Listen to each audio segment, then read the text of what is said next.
la mayoría de la gente sabe cómo alimentarse, pero no lo lleva a cabo, ¿no? Nosotros tenemos en Argentina, realizado por el Ministerio de Salud, unas gráficas sobre la alimentación saludable que se actualizaron hace poco. Antes teníamos un glóbalo, ahora pasamos como a un plato, en donde nos sirve como guía puntual, digamos, se distribuyen los alimentos o los tipos de alimentos, los grupos de alimentos según cantidades que deberíamos consumir a diario.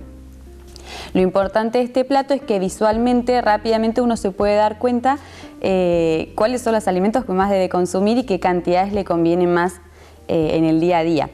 Esta gráfica es tentativa, por así decirlo, porque no todas las personas tienen los mismos requerimientos nutricionales y no es lo mismo si uno está en una etapa de crecimiento, o si es adolescente, o si es anciano, o si es embarazada, etc. Entonces, es una guía amplia, en la cual por ahí cada grupo etario necesita determinados nutrientes específicos o cantidades de esos grupos, pero nos sirve como para tener una idea.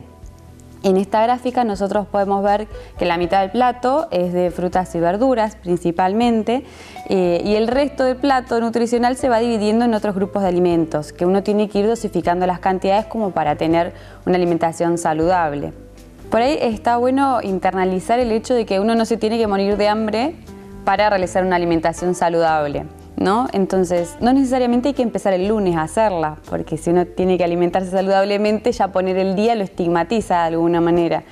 Entonces, por un lado eso, y por ahí siguiendo algunas pautas. Si uno, no sé, por ejemplo, se ordena un poco con los horarios, que es lo que más encuentro en el consultorio, que es lo más complicado, puede empezar a alimentarse en esos horarios con determinados grupos de alimentos y después ya el resto del día queda más corto, digamos, para tener excesos, ¿sí?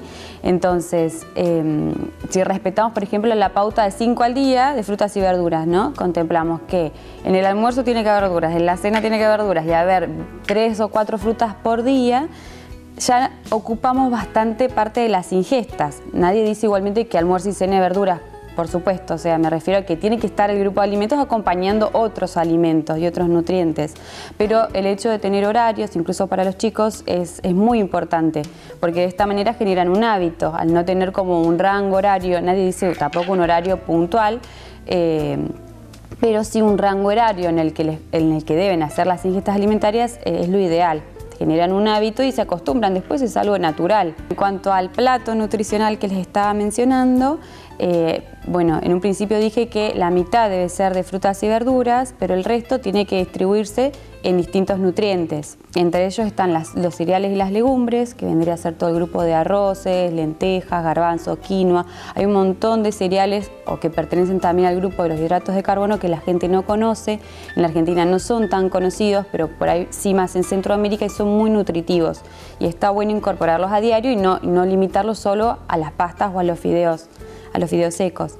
Después, bueno, tenemos el grupo de las carnes, que son fuentes de proteínas y hierro principalmente, los pescados, fuentes de omega, que son muy buenos para todo lo que es la prevención de las patologías cardíacas. Y tenemos como los grupos más reducidos de dulces y aceites, porque obviamente el consumo aumentado de estos grupos de alimentos son los que predisponen enfermedades coronarias, sobrepeso, diabetes, obesidad, etc. En Argentina tenemos un consumo altísimo de estos grupos de alimentos, principalmente de lo que son facturas, galletitas, embutidos, lo que son las grasas, embutidos o fiambres, y reducimos un montón el consumo de frutas y verduras. Hay mucha gente que asiste al consultorio y no consume ese grupo de alimentos, que son los que más deberíamos consumir.